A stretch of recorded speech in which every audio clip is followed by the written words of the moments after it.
Weirding Way Media.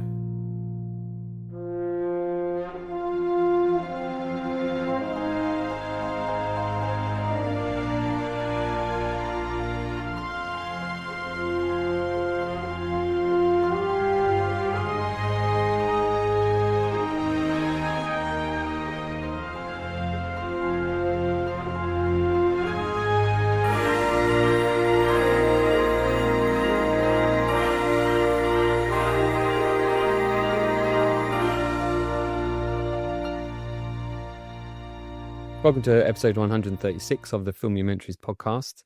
This is your host, Jamie Benning. A bit different to usual. This is not going to be an interview episode. This is going to be a bit of a rambly episode.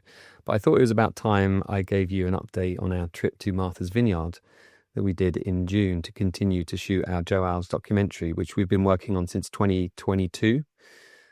So the project kind of really began when I interviewed Joe for the podcast, this podcast, back in 2021. And Joe is known for Jaws and Close Encounters. But what became apparent to me when I was interviewing him is that there's so much more to his life and career. So we thought, in the same vein as the interviews I did with Dave Barkley, the puppeteer, Robert Watts and Ivor Powell, the producers, that my friend and cameraman, Patrick Tyndall, and I decided that maybe Joe was worth the same treatment. So like a 30-minute short documentary. Now, we always say we have the most fun of all the jobs we do in a year when we do these little projects. It's always great to, go and visit these people and talk to them about their long careers, both off and on camera, create friendships, and also find out things that maybe aren't out there in the public domain. Things that would interest us if we saw them in a documentary or, read them in an article or heard them in a podcast. So back in March 2022, we travelled over to Los Angeles. We managed to get a bit of money together to go out and see Joe. And on the way over on the plane, we were kind of laughing with each other about, how do we get ourselves into these situations? And that we hoped that Joe, still had some stuff from his career. And when we went to visit Ivor a couple of years prior, he'd had some old annotated scripts from Alien and Blade Runner. And they were annotated with some Ridley grams, and he had some bits from 2001, some of the patches, and a piece of the fabric from the space suits, from the astronaut suits, and he had like the tape of the things you see in the monitor display in both Alien and Blade Runner. They recycled those. So, we were hoping that Joe would have some stuff too. So we arrived in Los Angeles. We booked ourselves into a crappy motel with all of our gear, chained it all up with bicycle locks, and put it in an awkward place so that hopefully nobody would steal it.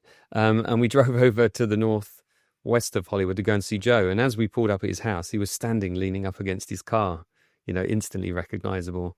There he is, said Paddy, in this kind of enthusiastic voice. And immediately he was super welcoming. It was just so welcoming. And at this time, when was it? It was so March 22, we were still COVID testing then. And we'd done multiple tests leading up to the trip. We did one, I think I did one on the plane, and then we did one that morning to make sure that we were still negative. And we said to Joe, that we've got masks. He said, no, don't worry. You've shown me that you've done tests and they're negative. Come in, make yourself at home. And we went into the house and we met his lovely wife, Jerry, and his daughter. And I think her cousin was there visiting, and we met the dog. And immediately we just felt at home. They made us feel very welcome. And the house is full of amazing character, just like you'd expect from somebody who's an artist and a production designer. And to cut a long story short, it was apparent that he did have a lot of things in his possession from his career, including blueprints, storyboards, sketches, photographs. There were continuity Polaroids. And it was apparent immediately, Paddy and I kind of looked at each other and silently communicated, this is not going to be a 30-minute documentary. This could be a feature. And we've always talked about maybe trying to do a feature at some point. So over the next 5 days, we interviewed Joe. We got some amazing stories. We got, the kind of ones that he often would tell on the podcast, but we got also stories that we never thought we'd hear. And we saw some of those incredible items that we never expected to see as well. And luckily, Joe is a bit of a hoarder. He's kept so much of his artwork, so much of what connects him to those films. They're kind of like these physical memories, this kind of living history. While we were there, I also managed to get permission to shoot at the Academy Museum right next to Bruce, who's hanging there from the ceiling. And to have Joe stood there in front of that shark telling us about his experiences, it was a proper, spine-tingling moment. So fast forward to March 2023, we managed to get out to LA again, thanks to the fact that Paddy was already out there working. He had his kit with him, and it was a matter of me getting over there, paying for my flights and the hotels and stuff. And again, we spent time with Joe, but we also visited his colleague and friend, Roy Arbogast, special effects wizard down in Arizona. That was like a 12-hour round trip, but so worth it. We interviewed Dennis Prince, Joe's biographer, Taylor Hackford, who's a director Joe worked with. He's married to Helen Mirren, and we interviewed him in their back garden in Hollywood. We went to visit Greg Nicotero, his creature shop. He's a friend of Joe's and says that Joe was a big inspiration to him, and also a huge Jaws fan. And we also went to see Jeffrey Kramer, star of Jaws and Jaws 2, at his house in LA. He was very welcoming and accommodating and fun to be around. And we went up to Northern California to interview Kevin Pike, another special effects wizard who Joe employed on Jaws. A nice story behind that as well, which you may have heard on the podcast before, which started off Kevin's career. He famously went on to build the DeLorean for Back to the Future. At the time up in Northern California, it was very snowy. He'd been snowed in his log cabin. I think we were the first visitors that he had for a couple of weeks. So the project was basically getting bigger and bigger, but we still knew we had a ton of work to do. And, people take 6 months to a year to do these things working full time. And really, at that point, we'd only just had 2 weeks on it. So at that time, we'd only really had 2 weeks to work on it. We'd gathered some amazing footage, some amazing interviews, and some wonderful B-roll. But, we're always trying to push to the next step. Now, I can't remember the order of things, but, I can't remember the order of things exactly. I'm doing this off the top of my head, but we did do a Kickstarter campaign where we hoped to raise £80,000, I think it was. I think we got 42, 43. But I don't know if you know, but with Kickstarter, if you don't reach your goal, you don't get any of it. So, that 80,000 figure was a number we'd kind of worked out roughly what we'd need. I mean, actually, if you want a proper audio mix on a documentary for a cinema release, you could pay double that just for the audio mix. So I thought 80 grand was a reasonable amount. We could really have done with that 42,000, but no, we didn't get it. But, we carried on. So in 2024, we were working on editing. We were putting comps together, just getting a feeling of what was missing. What else did we need to do? We spoke to some editors, some producers. We had a bunch of meetings with producers who said they could probably sell it, but the message was that we really needed to finish it first.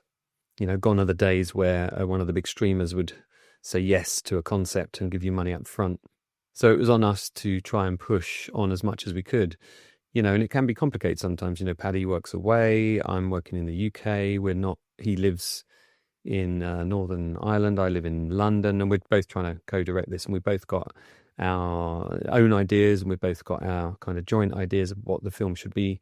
So it's very difficult to kind of push it forward in any great leaps, but we did make some really good progress putting like a reel together to try and share internally. And we've had some amazing reactions from people in the industry saying they love it and they wish they could do more to help and all this kind of stuff. But it does mean that, the feel of the piece, the feel of the documentary is something that we've managed to communicate to people. And it really felt like, it definitely had legs, which was a great thing. Paddy and I had always talked about the 50th anniversary of Jaws, maybe as a point where we could try and release the documentary, but that was back in 2022 that we were saying that, and it became apparent that we were not going to reach that, and probably a good thing, because there's loads of Jaws stuff being done for the 50th, and the documentary about Joe could easily have been buried. Laurent Bouzereau had that Jaws at 50 documentary coming out. There's all the celebrations going on, the Academy Museum stuff.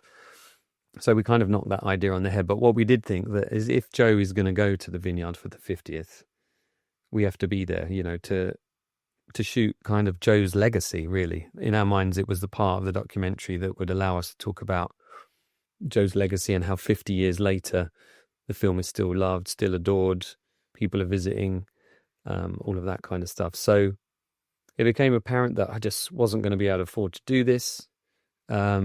The flights alone were looking expensive. Then you've got to hire a car, and then you've got the ferry, and then you've got accommodation on the island. And the island is a very expensive place to be. You know, once you're on the island, they kind of got you. Everything just costs that little bit more. I hadn't been there previously, but Paddy had, and that was one of the things he came back with, you know, that if you had money in your pocket, they'd find a way to get it out of your pocket. Yeah, so I wasn't going to be able to do this. Paddy was talking about going there as a punter, you know, just as a fan, but it's so difficult for me. I've got 3 kids. One's about to go to university at this point. It's a very expensive way to live. It's not like I've got huge amounts of disposable income. So yeah, I just knew I wasn't going to be able to do it. I've got 3 kids and a mortgage, and I've already ploughed quite a few £1,000s into this. You know, we both have. So with a matter of weeks to go, I just thought I'll do a GoFundMe and see what happens. And incredibly, within a couple of days, it had reached £2,000. But whilst, you know, the days were ticking by, the accommodation prices on Martha's Vineyard were increasing like exponentially, particularly in Edgartown, where we would need to stay, which is where Joe was going to be based. And the 50th anniversary event organised by Michael Fulcher was going to be there as well. But it was kind of apparent that this amount on GoFundMe was ticking up and up and up. And within a week, it got up to £5,000, I think it was, which meant it was now entirely possible. Michael Fulcher, who's doing the 50th event, kindly offered us access to his event at the Wolf Pub, where Joe was going to be and Greg was going to be, Greg Nicotero and Jeffrey Kramer and Jeffrey Voorhees, who's the Kid in the film, and a bunch of other people associated with Jaws. So after that £5,000 was reached, you know, we booked our flights, we booked the car.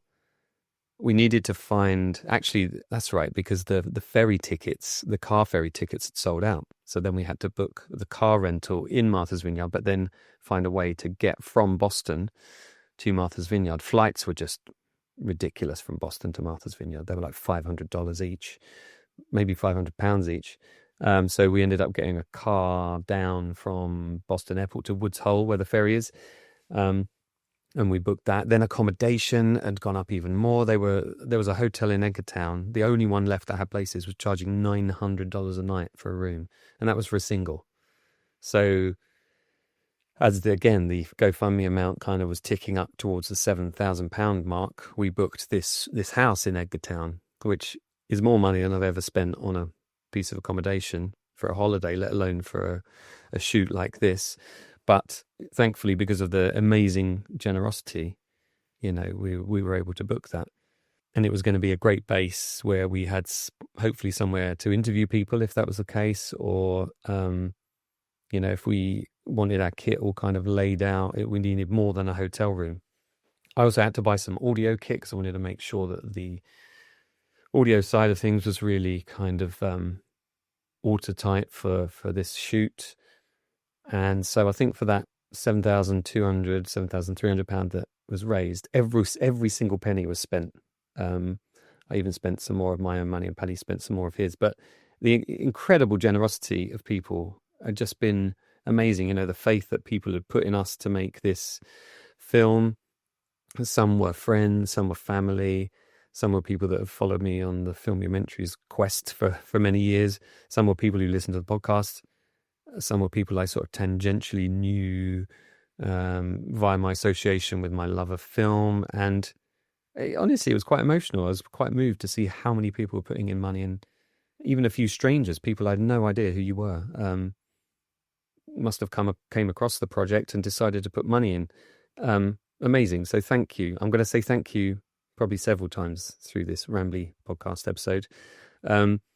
I've since found out the bad news, which is I'm probably going to be taxed on that income. So I also need to find 20% of it back, which is going to be a bit of a struggle. But that aside, we'll figure that out when it becomes, you know, it should only be taxed on it when it becomes a commercial prospect. And at the moment, it is not a commercial prospect.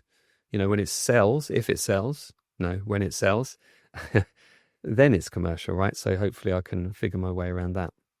But yeah, without that incredible generosity, to go from zero to being able to do what we wanted to do within that short period of time was just kind of mind-blowing. And honestly, it still hasn't quite landed in my brain yet, just what we managed to pull off. So I quickly got a schedule together of interviews and, a shot list. and the time we were going to spend with Joe and where we were going to take him, because he had commitments. He was on the island for this 50th event with Michael Fulcher. So he had commitments there each night. He had one at the Martha's Vineyard Museum where he was doing a podcast, and then he had some book signing in Edgartown in the bookshop there for his Designing Jaws book and the new biography by Dennis Prince that was just out at that time. But we had, some key things we wanted to do with Joe. So on that Wednesday, I headed up to Heathrow Airport to meet Paddy, and we headed to Boston. We arrived about 4:00, I think, that day. And we we met up with the taxi transfer guy to get to Woods Hole, where you catch the ferry to Martha's Vineyard. And we arrived very late. The traffic was rubbish. And we managed to squeeze on to the very last ferry that night. And there was one point where we thought, oh, we're going to have to stay in Woods Hole. But no, we managed it. And with our 7 bags between the two of us, just 4 hands, but 7 bags, because we've got all the kit, tripods, cameras, lenses, our suit, our clothing, all that kind of stuff. We got on as foot passengers. There was a lot of balancing and wrangling going on with all this gear. And by the time we landed in Martha's Vineyard, it was gone 11, I think. So by the time we got to our house, it was nearly midnight, and then it was raining and the code wouldn't work. So I had to ring the guy who was managing it, and all a bit of a faff. But we got in and the house was great. A couple of bedrooms, a nice bit of space to put all the kit out. Because what we realised is we needed to stay kind of agile. And yes, we did have these things that we wanted to do, but what if an opportunity came up? We wanted to be able to kind of pounce.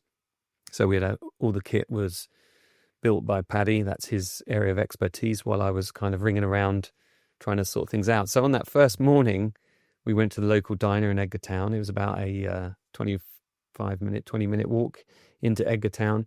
And when you arrive, you just, you instantly realise you're kind of in the film. I've looked at that film so many times, having made Inside Jaws as well as this project. And you walk around and you've got those picket fences and the boarded houses. And it was a gorgeous sunny morning as well. So we went into the diner and we waited for our friends. And after a few minutes of perusing the menu, we were starving by this point. Joe and Jerry and his biographer Dennis came in, and Dennis's wife as well. And it was all hugs and kisses and handshakes and lots of big smiles, and everyone was happy to see each other again and embark on this next little bit of the adventure. Joe was on good form, cracking a couple of jokes at the table. And on that first day, it was difficult not to be kind of a bit rudderless, because we were just trying to work out what we could do, And Michael kindly invited us to the Jaws 50th event for the guests, before the actual sort of signing and Q&A event was happening the following night. So we went to see Joe and Jeffrey, and I don't think Greg was there yet, but Jeffrey Voorhees, the kid was there. Marty Milner, who also worked on the movie as a construction guy. I think he was the first hire on the movie. Super grateful to Michael Fulcher for that opportunity. We didn't end up shooting anything at that 50th event. It was kind of too crowded and too busy, and we had our big camera gear and stuff, but we were able for one of those nights to use it as a bit of a base and, touch base with Joe and talk about what we could do, in the following days. And that first evening, we walked around Edgartown down by the dock, and we bumped into a few people who were wearing Jaws T-shirts and had a chat with a couple of people who actually recognised me from my filmumentaries from years ago. And we had a nice long chat on the road, and we were talking about the documentary, and the atmosphere was just kind of electric there, because everybody was there for that common reason, that love of the movie. And it was really warm and really welcoming, friendly atmosphere. So from that Thursday to the Monday, when we left, we did not stop. We woke up, we went to the diner. Some days we met Dennis and Joe and Jerry, and other days we just ate and we jumped in the car and we went shooting. We shot some colour in Edgartown with Joe and without Joe. He was due over at the museum for part of a podcast with Michael Smith, and then we later joined them at the museum, and Joe was still in the middle of his podcast, and we were told by the museum that we couldn't shoot there despite having contacted them earlier and it being a possibility. They wanted money up front, and we just weren't able to spend any more money. And it was quite a bit of money. And we were trying to explain the situation, that we were just there with Joe and we just needed a couple of shots, but they just weren't interested.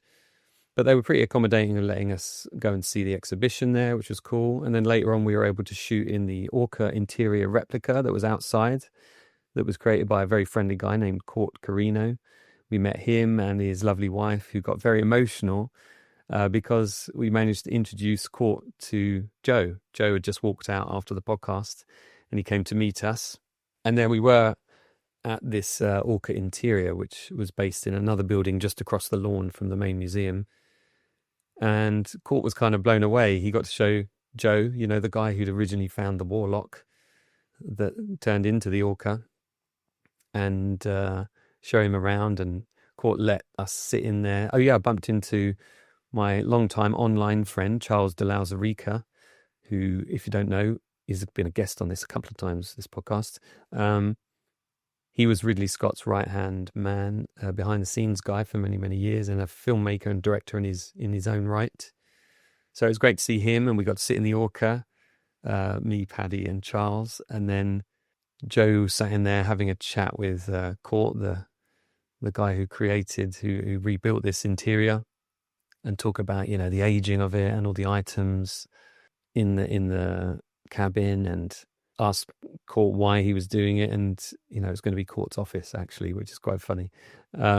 Anyway, Court was a super nice guy, and his wife, who really did get emotional. We had a big hug, and she was so grateful that the opportunity just to meet Joe was there for Court. She could see what it meant to him, and it was just a great atmosphere. It was a total love-in, honestly, a Jaws love-in. So as each day passed, we continued our ritual of visiting the diner, working our way through the menu, making notes in our pads about the day ahead, what we could do, what we couldn't do, what we wanted to do, and what we hoped to do. And so during that 5 days that we were there, we ended up in the famous town hall. By a stroke of luck, we bumped into somebody who invited us in, and we shot in there. We took Joe to Menemsha, where Quint's shack was built, and that plot is still empty. And Joe took us up the hill. I went up here 51 years ago, and we just followed him with a camera.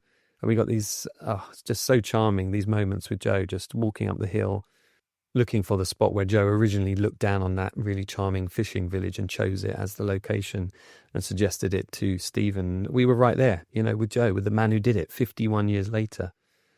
We went to the 4th of July beach, the Jaws Bridge, that book signing that I was talking about at the Edgartown bookshop. And it was great to see Joe. He always turns it on. He's really charming, and as is Dennis, they're like a great little double act. We also interviewed Marty Milner, the guy who I said worked on construction, very eccentric character.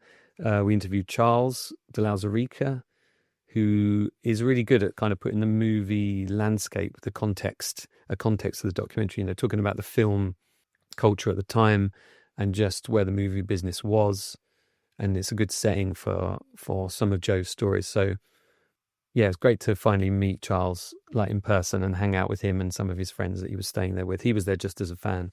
And now he's part of a documentary, which I couldn't be happy about, honestly. We also hung out with 2 guys who were making a documentary about Jeffrey Voorhees. That was good fun. They were nice guys. And we were also accompanied by one of Paddy's friends who we'd known since they were kids, and who was a Jaws fan, and he'd come down for a few days and, was soaking up the atmosphere and just enjoying the fact that he got to meet all these Jaws folks.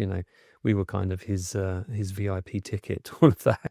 We're also lucky enough to bump into Laurent Bouzereau. I just interviewed him the week before, 2 weeks before, for the podcast about his Jaws at 50. And he was just sitting on this bench out the back of the 50th anniversary venue.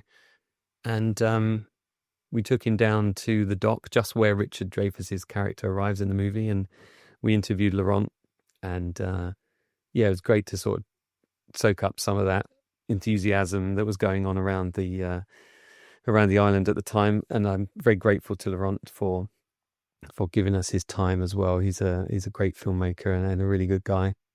That was one of the very few evenings actually where we had a bit of downtime for some food and a drink and a laugh. And the rest of the time we were just putting our kit together, disassembling it, transferring footage from cars to laptops, charging mics, sorting out everything for the next day. It was pretty full on, but it was just pure adrenaline, I also have to say that throughout this, Jerry has been fantastic. She used to be a production manager and an assistant to Taylor Hackford, and she's been great at making lots of connections, including Taylor Hackford when we were there in 2023, and helped us with the Academy Museum where we shot in 2022.